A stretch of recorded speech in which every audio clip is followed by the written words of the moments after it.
Hello, नमस्कार, आदाब, सत श्री अकाल और अस्सलाम वालेकुम। मैं मोहम्मद अहमद काज़मी लेकर आया हूँ आपका पसंदीदा कार्यक्रम आपके रूबरू। जो कुछ देश में हो रहा है वो हर दिन बहुत सी चीज़ें बड़ी अजीब किस्म की हो रही हैं। हम भी पत्रकारिता में तकरीबन 35 साल से हैं। जिस तेज़ी से वाक़यात भारत में और विदेशों में भी हो रहे हैं, मैं इस वक्त भारत की राजनीति की बात कर रहा हूँ। जिस तरह से स्टेट्स में, राज्यों में सरकारें गिराने की कोशिश की जाती है, कहीं कहीं गिर जाती हैं, कहीं मामला अटक जाता है। बीजेपी ने तय कर रखा है कि शायद किसी और पार्टी की कोई सरकार ना हो और वो जो चाहें वैसा ही इस मुल्क को, अलग अलग राज्यों को रास्ता दिखाएं। तो अभी राजस्थान का मामला बहुत ही अजीब सूरत हाल में अटका हुआ है। गहलोत साहब जो वहाँ चीफ मिनिस्टर हैं और सचिन पायलट, उनके बीच में टकराव भी है। कभी मोहब्बत की बातें होती हैं, कभी दुश्मनी की बात होती हैं। कभी जब हाई कमांड से प्रेशर आता है तो शायद चीफ मिनिस्टर कहते हैं कि माफ़ी मांग लें तो वापस आ जाएं, कोई मसला नहीं है। लेकिन जब उन्हें गुस्सा आता है तो वो कहते हैं कि वो निकम्मे हैं। तो ये सब कुछ चल रहा है। इसके साथ साथ अदालतों में भी कार्रवाई हो रही है।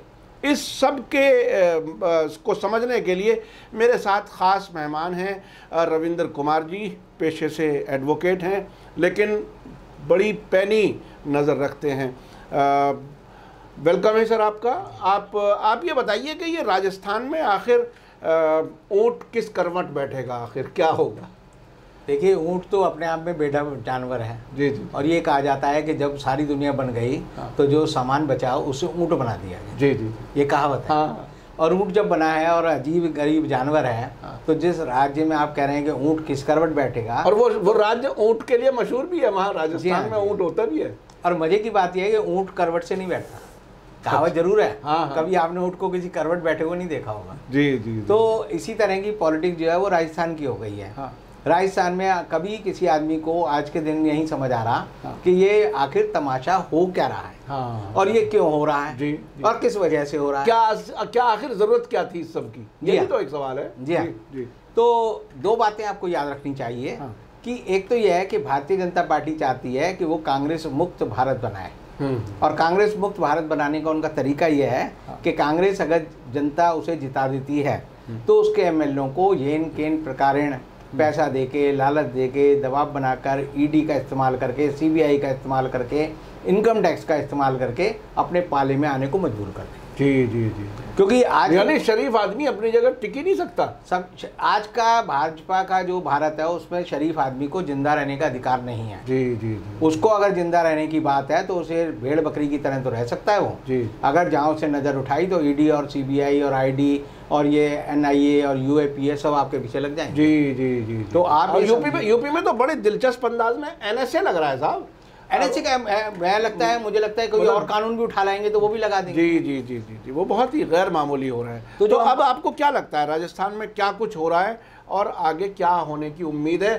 ख़ास तौर पे सुप्रीम कोर्ट और हाई कोर्ट ने जो कुछ रोल प्ले किया है, क्योंकि आप वकील हैं, आप उसके बारे में ज़रूर बताएं। देखिए, ऐसा है, जो राजस्थान की राजनीति आज के दिन है वो एक प्रयोगशाला है और वो तय करेगी कि हिंदुस्तान की राजनीति किस दिशा में आगे जाएगी। अब उसमें सुप्रीम कोर्ट और हाई कोर्ट जो है, जो हम पढ़ते थे, हम तो कानून की किताब पढ़ने वाले लोग हैं, तो 1985 में anti defection law Rajiv Gandhi लाए और उसमें ये प्रोविज़न किया गया कि 33% लोग जो अगर जाएंगे किसी पार्टी को छोड़कर तो उनकी सदस्यता रहेगी, अदरवाइज वो खत्म हो जाएगी। जी जी। उसके बाद उसमें 2002 में अमेंडमेंट किया अटल बिहारी वाजपेयी की सरकार ने, और उससे 1/3 को बढ़ाकर कर दिया 2/3, अर्थात 66% लोग अगर जाएंगे पार्टी छोड़कर तो ही उनकी सदस्यता बचेगी, अन्यथा उनकी सदस्यता चली जाएगी। जी जी। अब इस बीच क्या हुआ कि 1992 में एक फैसला दिया सुप्रीम कोर्ट की 5 जजों ने, और उस बेंच ने ये कहा कि जब तक स्पीकर किसी एंटी डिफेक्शन की एप्लीकेशन पर कोई फैसला नहीं कर लेता तब तक उसमें कोई न्यायिक जो है दखलंदाजी नहीं की जा सकती। जी।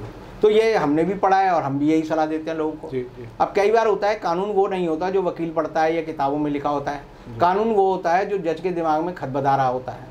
अब यूपी, ये जो जयपुर का मामला है, राजस्थान का मामला है, इसमें राजस्थान के एमएलए इस प्रावधान के होते हुए भी वहाँ की हाई कोर्ट में गए और उन्होंने कहा कि जो स्पीकर ने हमें नोटिस दिया है इस पर रोक लगाई जाए। न्यायिक पुनर्वीक्षण का जो सिद्धांत है, जिसे हम कहते हैं जुडिशियल रिव्यू का जो प्रिंसिपल है, वो कहता है कि स्पीकर जब तक फैसला ना कर ले तब तक आप जो है उस पर कोई विचार नहीं करेंगे। जी। लेकिन राजस्थान की अदालत ने कहा कि हम इस पर विचार करेंगे और उन्होंने उसकी सुनवाई भी की और फिर कहा कि अमुक डेट को हम जो है 24 तारीख को इस पर फैसला देंगे। स्पीकर को उसके लोगों ने सलाह दी होगी, भाई कानून पढ़ाया होगा, तो कानून पढ़ के उसने कहा कि भाई ये जो है मेरे अधिकार क्षेत्र में दखलंदाजी है, तो वो भागे भागे सुप्रीम कोर्ट चले गए। अब सुप्रीम कोर्ट की जो न्यायपालिका की हमारी जो सबसे महत्वपूर्ण जो इकाई है वो सुप्रीम कोर्ट है। सुप्रीम कोर्ट के जज जो थे अरुण मिश्रा, उन्होंने कहा कि आप जो है किसी असंतोष को दबा नहीं सकते, असंतोष करना आदमी का अधिकार है। तो जब मैंने ये बात सुनी तो मेरा दिल बड़ा प्रसन्न हुआ। मुझे लगा कि ये मोदी जो बार बार अपने अपोजिशन के लोगों को प्रताड़ित करने के लिए कहते हैं सीआईए का विरोध नहीं कर सकते, आप जो है एनआरपी का विरोध नहीं कर सकते, हम यूएपीए लगा देंगे, हम डीआरआई लगा देंगे, तो हमारे को लगा कि ये बात जो है अरुण मिश्रा जी ने मेरे दिल की कही है। जी जी। और मुझे लगता है कि ये बात जो है उनकी हर आदमी को जो है माननी चाहिए, सरकार को भी माननी चाहिए, और सरकार जो विरोधियों पर अपने गंदे कानूनों का इस्तेमाल कर रही है उसे इससे बाज आना चाहिए। अब सवाल आ जाता है राजस्थान का। जी। जो उन्होंने इस मामले में बहस करते हुए सुनते हुए एक दलील दी कि राजस्थान हाई कोर्ट जब फैसला दे देगी 24 तारीख को, तब हम इसके ऊपर विचार करेंगे सोमवार को। अब सोमवार की जगह आज जो है 24 तारीख है, आज राजस्थान की जो हाई कोर्ट है उसने जो है इस बारे में फैसला जो है मुलतवी कर दिया और अगली डेट लगा दी है कि हम जो है इस बारे में सोमवार को हम भी फैसला करेंगे। तो इसका मतलब जो है कि एक तरह से सुप्रीम कोर्ट ने जो ऑर्डर दिया था सोमवार को सुनने का वो अब रिडेंडेंट हो गया है और हाई कोर्ट का आदेश जो है सुप्रीम कोर्ट के आदेश के ऊपर प्रभावशाली हो जाएगा। तो ये पहली एक विचित्र परंपरा है कि हाई कोर्ट के 2 जजों का फैसला सुप्रीम कोर्ट के 2 जजों के फैसले के सर पर बैठ गया है और ये अपने आप में एक हास्यास्पद बात है। लेकिन चूंकि जो राजा करता है वो गलत नहीं करता और जो हमारी अदालतें करती हैं वो गलत नहीं करती, तो अदालतों के ऊपर बुरी बात या उनके ऊपर टिप्पणी नहीं करनी चाहिए क्योंकि उनके पास एक कंटेम्प्ट ऑफ कोर्ट की पावर है। अभी आपने देखा होगा प्रशांत भूषण पे कंटेम्प्ट ऑफ कोर्ट का उन्होंने मुकदमा शुरू किया। मेरा ये मानना है कि जो ये कंटेम्प्ट ऑफ कोर्ट एक्ट है ये गलत एक्ट है, इस एक्ट को रद्द होना चाहिए। ये एक्ट आदमी को एक तरह से मेमने में बदल देता है। एक पुरानी कहावत है कि मेमने के मुकदमे का फैसला भेड़िया नहीं कर सकता। अगर जिस आदमी के पास ताकत है वो अगर अपने मुकदमे का फैसला खुद करेगा, उस आदमी के खिलाफ करेगा जिसके पास ताकत नहीं है, तो कंटेम्प्ट ऑफ कोर्ट का एक्ट जो है ये न्याय की ही अवमानना करता है। न्याय कहता है सबको न्याय मिलना चाहिए, कोई बड़ा छोटा नहीं है, कोई राजा नहीं है, कोई फकीर नहीं है, तो हम कहते हैं rule of law. Rule of law की बेसिक जो धारणा है उसको कंटेम्प्ट ऑफ कोर्ट जो है रद्द कर देता है। तो ये एक्ट अपने आप में कानून का कंटेम्प्ट है। अब सवाल आ जाता है राजस्थान का। जी जी कि राजस्थान में क्या होगा, क्योंकि विषय वही है हमारा। हाँ बिल्कुल जाहिर है। तो राजस्थान में एक विचित्र बात है कि जैसे ही ये फैसला आया तो अशोक गहलोत ने कहा कि हम असेंबली बुला लेते हैं और असेंबली बुलाकर जो है एक जब उसमें सेशन लगेगा तो हम कोई प्रस्ताव पारित करेंगे तो उसमें हम जो है वीटो वो जो है विप जारी कर देंगे और विप के बाद जो है विप एक तरह से वीटो पावर तो देता नहीं किसी को, तो विप से जो है ये तय हो जाएगा कि कौन सा आदमी किसके साथ है और एंटी डिफेक्शन लॉ लग जाएगा। अब यहाँ पर जो भेद है उसने ये भी कहा कि हमारा बहुमत साबित होगा अगर ये डिसिडेंट्स नहीं भी आए तो। बिल्कुल बिल्कुल बिल्कुल। तो वो भी एक दावा किया। वो तो 107 एमएलए लेके गए हैं तो 200 की असेंबली में 107 अगर उनके पास है तो वो तो बहुमत है ही। लेकिन इसमें जो बड़ी बात है वो ये है कि जो सचिन पायलट और दूसरे लोग हैं उनका ये कहना है कि हमने विप का उल्लंघन नहीं किया है, हमने वोट के टाइम में कोई ऐसी बात नहीं की है। लेकिन जो सवाल है वो ये है कि एंटी डिफेक्शन लॉ जो है वो आगे जब उसका बदलाव हुआ तो उसमें ये कुछ धाराएं जोड़ी गई और उसमें ये कहा गया कि अगर आप दल विरोधी गतिविधि करते हैं, अगर आप किसी विरोधी दल के मंच पर भी जाकर सरकार की आलोचना करते हैं, सरकार के या दल के खिलाफ बोलते हैं, तो वो भी एंटी डिफेक्शन लॉ को अट्रैक्ट करता है। और इस तरह की बहुत सारी नज़ीरें जो है इस समय है हमारे पास, हाई कोर्ट में भी हैं, सुप्रीम कोर्ट में भी हैं, और हम देखेंगे कि सदन में जो सारे सदन है हमारा, मान लो राज्यसभा है, लोकसभा है,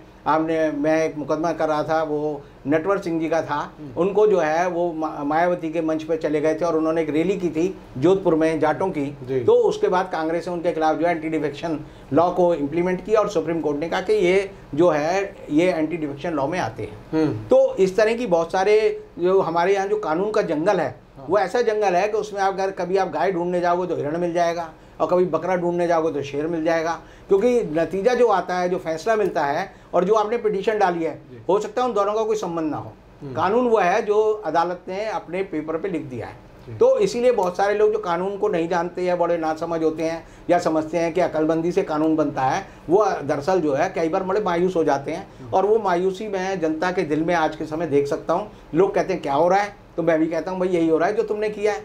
एक हम नाटक देखते थे जब बच्चे थे कि रेडियो पर एक प्रोग्राम आता था हवा महल के टाइम में, उसमें एक राजा जी होते थे, वो सारी अगलम टकलुम बातें सुनते थे और फिर कहते थे अब हम न्याय करेंगे। और जब वो न्याय करते थे तो लोग हंसते थे, क्योंकि न्याय जो है होना ही नहीं चाहिए, लगना भी चाहिए और हर आदमी को समझ आना चाहिए। सही।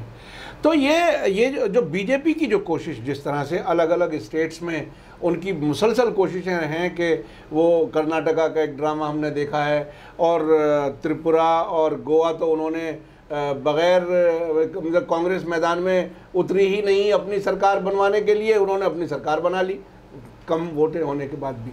तो ये जो एक हविस है, इसे मैं हविस कहूँगा हुकूमतों पर कब्ज़ा करने की, आखिर इसका क्या ये ठीक है नंबर एक, और अगर गलत है तो उसका इलाज क्या है? ये हमारे लोकतंत्र की एक बड़ी विडंबना है कि हम कहते हैं कि जनता के द्वारा जनता के लिए शासन, लेकिन जो हो गया है वो ये हो गया है कि हमारा शासन जो है गुंडों के द्वारा गुंडों के लिए, पैसे वालों का पैसे वालों के लिए, पैसों वालों के द्वारा शासन हो गया है। तो पूरी राजनीति जो है आज के समय में दो लोगों के पास सिमटी हुई है, मनी एंड मसल्स पावर, जिसके पास ताकत है और जिसके पास पैसा है और जिसके पास प्रचार माध्यमों को कब्जा करने का हौसला है। ये जो है डंडे राज वाला हमारा लोकतंत्र है। और ये लोकतंत्र एक तरह से लोकतंत्र शब्द के बारे में हमारी जो समझ है उसको गलत बताता है। अब बीजेपी चाहती है कि हर जगह उसकी सरकार बने। हिटलर भी यही चाहता था। हिटलर जब वहाँ जर्मनी का 1933 में पहले चांसलर बना, फिर राष्ट्रपति बना, तो उसने सबसे पहला काम जो किया कि जर्मनी की जो संसद थी उसे भंग कर दिया। उसने कहा जब मैं राजा बन गया, जब मैं सब बन गया तो क्या ज़रूरत है। ये हो सकता है जैसे आप देखेंगे पुतिन ने कहा कि अब क्या ज़रूरत है चुनाव कराने की, 1936 तक वहीं रहूँगा। शी ने कहा कि मैं मरने तक मैं जो है वहाँ का राष्ट्रपति रहूँगा, कई मुल्कों में ये चल रहा है, चीफ रहूँगा। तो ये एक परंपरा है कि लोग जो है लोकतंत्र का मौका मिलते ही लोकतंत्र के सीढ़ियों से चढ़ के तो पहुँचते हैं सत्ता पर, और फिर कहते हैं ये सीढ़ी जला दो ताकि कोई ना आ पाए। तो एक तरह से इन लोगों को डर रहता है कि हमारी जो घड़ी है वो टिक टिक कर रही है। जैसे आप देखेंगे रेत घड़ी होती है, उसमें रेत धीरे धीरे झड़ती रहती है। तो इन लोगों को वो रेत घड़ी देख के याद आता है कि हमारा भी टाइम जो है खत्म होने वाला है और उस टाइम को बढ़ाना चाहते हैं। तो इसलिए जो लोकतंत्र है हमारे यहाँ, वो लोकतंत्र नाम का जरूर है, वो हमें नज़र जरूर आता है, हम वोट देने जरूर जाते हैं, लेकिन आप देखेंगे कि 31% जिसे वोट मिलेगा वो सरकार में आ जाएगा और 69% मिलेंगे वो बेचारे सड़क पे रहेंगे। और फिर जो है 31% वाला ही उन्हें कहेगा कि मैं पावर में हूँ, मैं ही प्रधानमंत्री हूँ, मैं ही राष्ट्रपति हूँ, मेरी CBI है, मेरा ही जो है ED है, मेरी जो इनकम टैक्स है वो तुम्हें ठीक करेगा। तो ये लोकतंत्र का एक तरह से मजाक है। ये मैं आपको बताऊँ कि कुछ ऐसे लीडर्स गुजरे हैं दुनिया में जो डेमोक्रेसी के ख़िलाफ़ थे, जाहिर है, और एक लीबिया के लीडर ने, मोहम्मद गद्दाफी ने तो ग्रीन बुक लिख डाली, बल्कि उसके बारे में भी ये कहा जाता है किसी प्रोफेसर से लिखवाई, उसके नाम से छपी।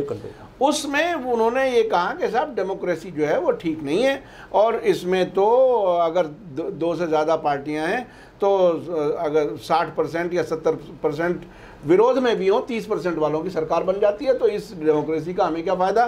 तो वो अपने यहाँ डेमोक्रेसी होने ही नहीं देते थे इस किस्म के लीडर्स। तो आखिर इन दोनों का टकराव के बीच में जहाँ डेमोक्रेसी है जैसी भी है, उसके लोगों के साथ जो कुछ ये हो रहा है वो आखिर इसे कैसे रेक्टिफाई किया जाए, लोग क्या कर सकते हैं, कैसे इसको करेक्ट किया जा सकता है, क्या कोई तरीक़ा है?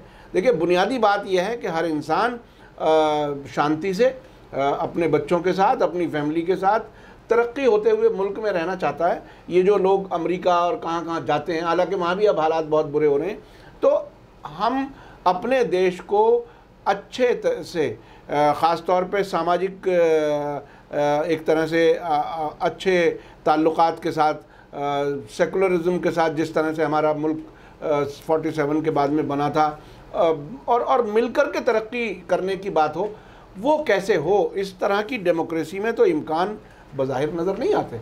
देखिए, अगर हम हिस्ट्री की ओर जाएं, क्योंकि हिस्ट्री में इन सवालों का जवाब मिलेगा, हाँ। तो आप देखेंगे कि जब जनरल याहिया खान ने पाकिस्तान में लोकतंत्र को हटाकर डिक्टेटरशिप लागू की, तो उन्होंने जो पहला वक्तव्य दिया था वो बड़ा डेमोक्रेसी के बारे में ही था। उन्होंने कहा था कि हिंदुस्तान में डेमोक्रेसी इसलिए सफल है या अमेरिका में इसलिए सफल है क्योंकि यहाँ की जो बहुमत है वो पढ़ा लिखा है, और पाकिस्तान में डेमोक्रेसी इसलिए असफल हुई है क्योंकि यहाँ के लोग अनपढ़ हैं। जी। तो डेमोक्रेसी की पहली जो शर्त है वो ये है कि हर आदमी अक्लमंद हो, साक्षर हो, पढ़ा लिखा हो, अपने अधिकारों को और हकूक़ को जानता हो। अब आप देखेंगे कि मोदी सरकार ने कोरोना के टाइम में तय किया कि हम 30% जो है हिंदुस्तान का करिकुलम जो है, बच्चों का जो पाठ्यक्रम है, उसमें उसे कम कर दें। और कम करने के लिए उन्होंने क्या किया? उन्होंने कहा आपके मूलभूत अधिकार इसे खत्म कर दो, भारत का स्वतंत्र संग्राम आंदोलन इसे खत्म कर दो। उन्होंने यानी ऐसा किया कि आदमी का सर भी है और आदमी का पीछे टांग भी है, लेकिन पेट और धड़ जो है गायब कर दिया। वो इसलिए क्योंकि कोरोना के नाम पर अपना जो वो उनका प्रोजेक्ट था, जो पहले से कहते थे, वो उस पे उसे पूरा किया जा रहा है। हाँ, वो ये चाहते हैं कि लोग जो है निर्बुद्ध बन जाएं, बुद्धिहीन बन जाएं, भावनाओं में बहें। और वो जो है आप देखेंगे कि हिंदुस्तान में एक ही स्टेट है जैसे केरल, जहाँ पर आरएसएस अपनी जड़ें नहीं जमा पाती, वो इतनी नहीं जमा पाती, वहाँ सारे लोग पढ़े हैं। 99% लोग जो है वहाँ के पढ़े लिखे हैं, 99 लोग जो है वो अच्छी स्वास्थ्य सुविधाएं उन्हें मिली हुई हैं, वो पॉलिटिकल रूप से जागरूक हैं। अच्छा, वैसे मैं भारत और पाकिस्तान के बारे में, आपने याहिया का जिक्र किया, माफ़ कीजिएगा बीच में इंटरप्ट कर रहा हूँ मैं, लेकिन अब एक बड़ा दिलचस्प फ़र्क है। वहाँ नेशनल असेंबली, जिसे पार्लियामेंट यहाँ कहा जाता है, उसके या स्टेट असेंबलीज़ के लिए इलेक्शन लड़ने के लिए कम से कम ग्रेजुएट होना ज़रूरी है।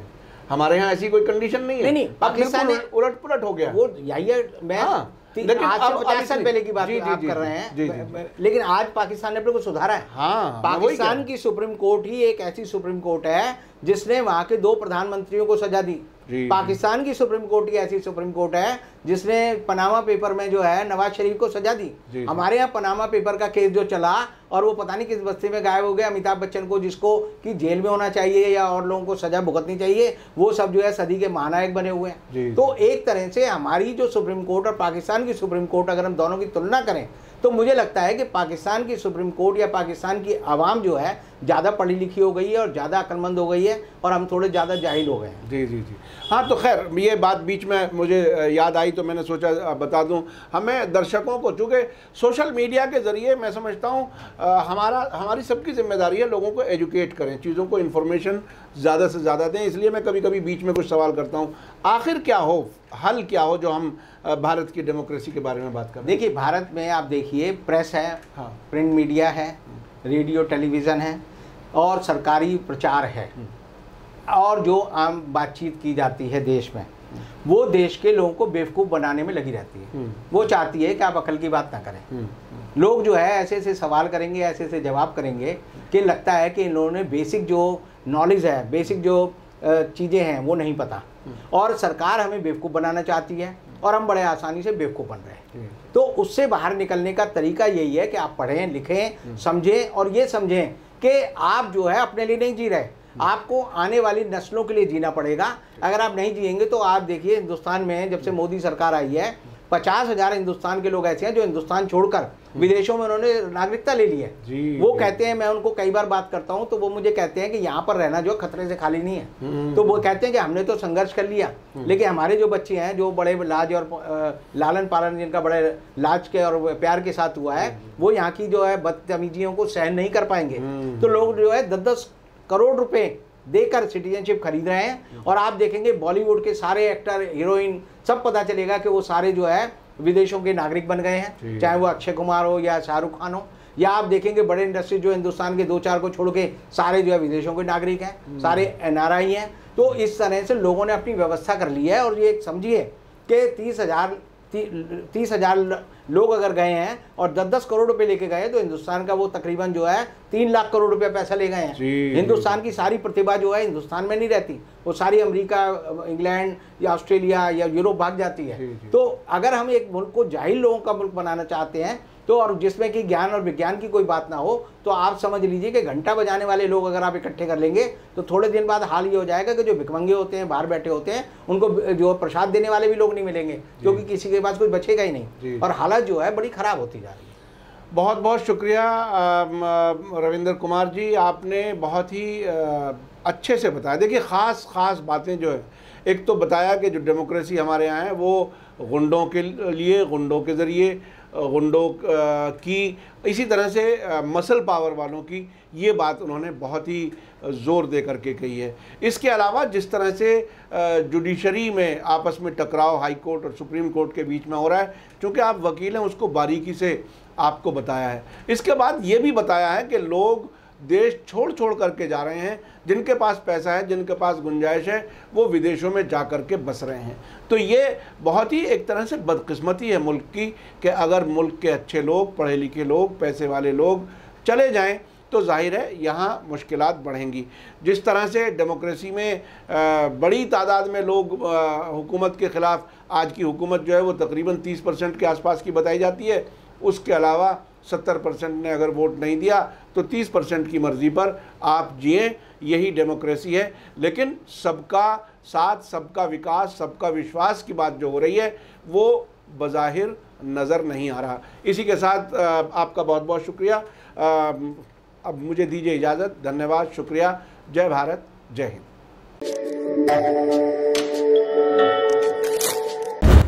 मीडिया स्टार वर्ल्ड के और वीडियो देखने के लिए हमारे चैनल को सब्सक्राइब करें और सीधे नोटिफिकेशन पाने के लिए बेल आइकन दबाएं। और अगर हमारी खबर सच्ची और अच्छी लगे तो अपने व्हाट्सएप, इंस्टाग्राम, फेसबुक और ट्विटर अकाउंट पर ज़रूर शेयर करें।